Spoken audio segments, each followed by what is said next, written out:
Thank you so much, Liz. I'm here in Ann Arbor, Michigan, right in front of the Ann Arbor Center for Independent Living. We're going to be talking to Aaron McMahon, a local advocate, as well as Tom Hotland, and profile a new business coming out, Michigan Gifts. We've got a great interview for you today. I'm here with Aaron McMahon.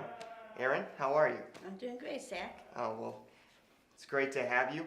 So, okay, here's the thing. I've heard a lot of great things about you throughout the community, that Aaron serves on the committee for the Transportation Authority, that you're also on another committee dealing with housing, and that you're also on various other committees. What I want to ask you first and foremost, just so the viewers can get to know Aaron McMahon of Ann Arbor, Michigan, what is it that motivates you as a person with a disability to just be so active in advocacy for yourself and for others? I stay very active because I like to advocate for people. And it's really important for other people to advocate for themselves, strong and powerful. So what would you say to other people that have disabilities that may not be as outgoing or as energetic as you are about speaking up for what you need or about speaking up for the resources that you can get? What would you say to them? What are some words of advice? Well, the words of my advice I would like to bring out, for an example, it's like when you go to the LSS for learning support services, you have to try to be a little bit strong and powerful, and I said that because it's about advocating, and for people with disabilities, they're afraid or scared to step in. So that means they need support to help. Definitely. And what would you say is a good resource for people to find those resources for them? Could they go on the internet? Could they look in the phone book? I mean, what would you say is the best method? The best method is to look on the internet, but not the telephone. Okay. And what would they search? Would they search, maybe Center for Independent Living in their area, or would that or Michigan Partners for Freedom.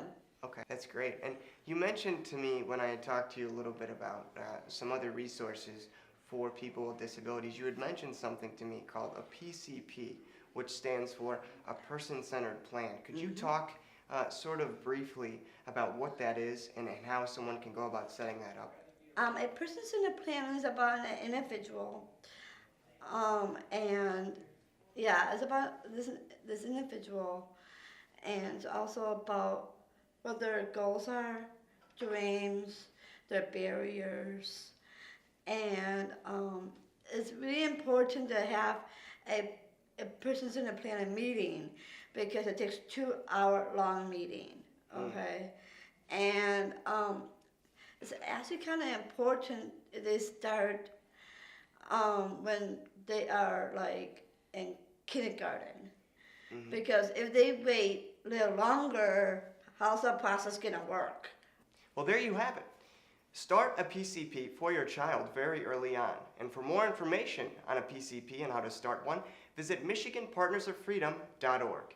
Who are your role models, Aaron? I mean, what are the people or the influences that really sort of encouraged you throughout your life? Well, my parents, Krista, Association for Community Advocacy.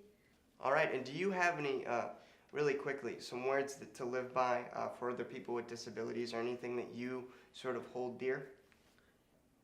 I just think positive when I'm helping people with disabilities or regular people. Positive attitude is definitely very important. Well, there you have it. Think positive and continue to get involved with your community. Aaron McMahon, thank you so much for joining me today on A Wider World, and it has been a pleasure.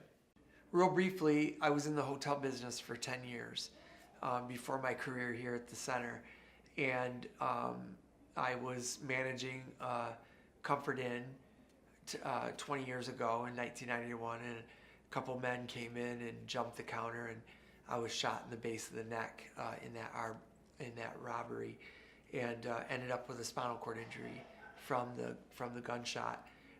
And so I was airlifted to U of M Hospital, And why I tell you that and why it's relevant to the CIL is that as I was in rehab, I met a guy named Clark. Clark came into my room and he had been in a chair for probably about 10 years and started talking about his life with a spinal cord injury and in a wheelchair.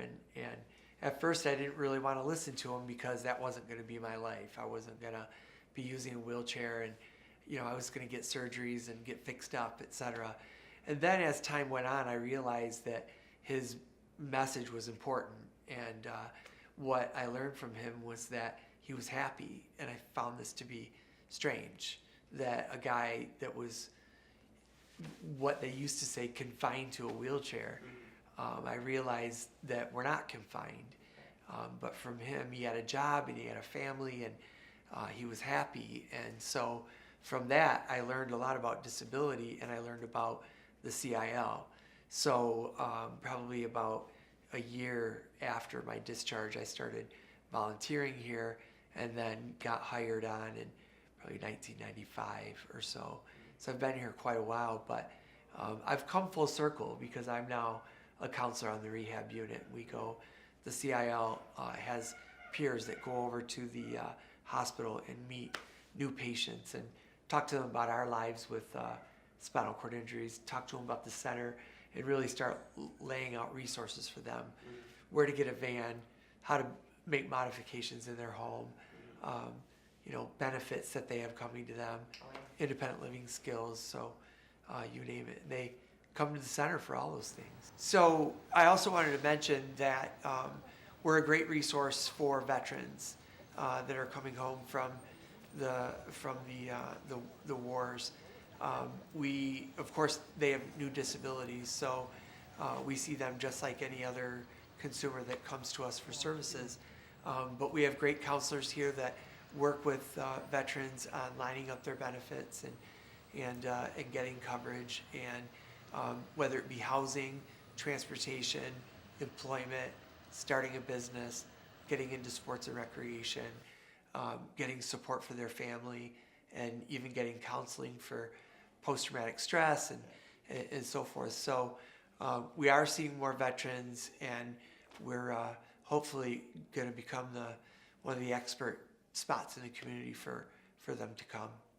Our website, it's really exciting because we still call it a new website, although it's been running now for almost 2 years. But we needed a fix, and we definitely got that. We had an excellent website team of experts, many of them students from University of Michigan Business School and School of Information that helped us put it together. But it's just an excellent resource. We keep getting so many comments and compliments from people all over checking it out. But it's a great resource. You can find out about every program that we do here.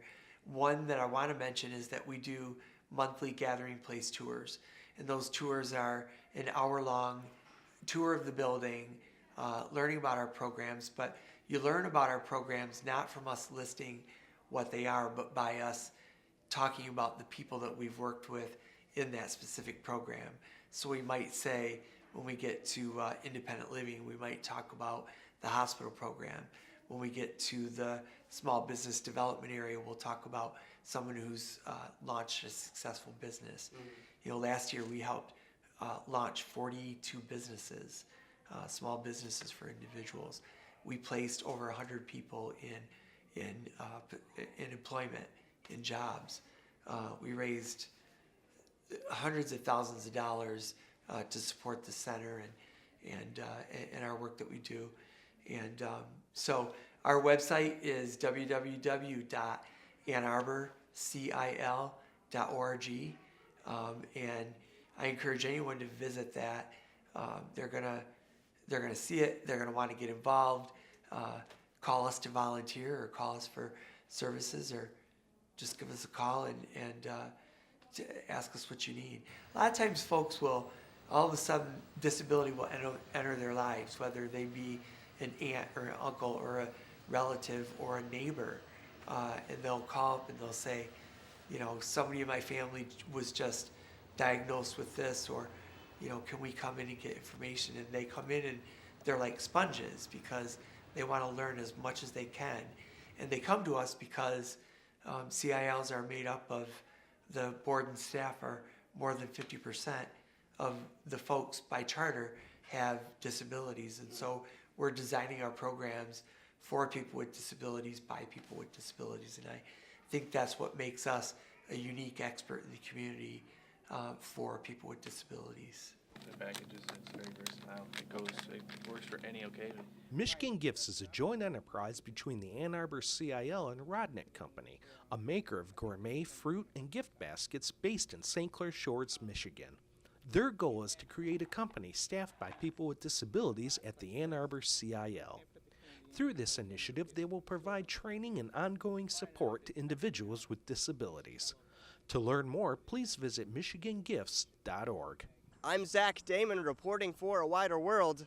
I'll see you next time.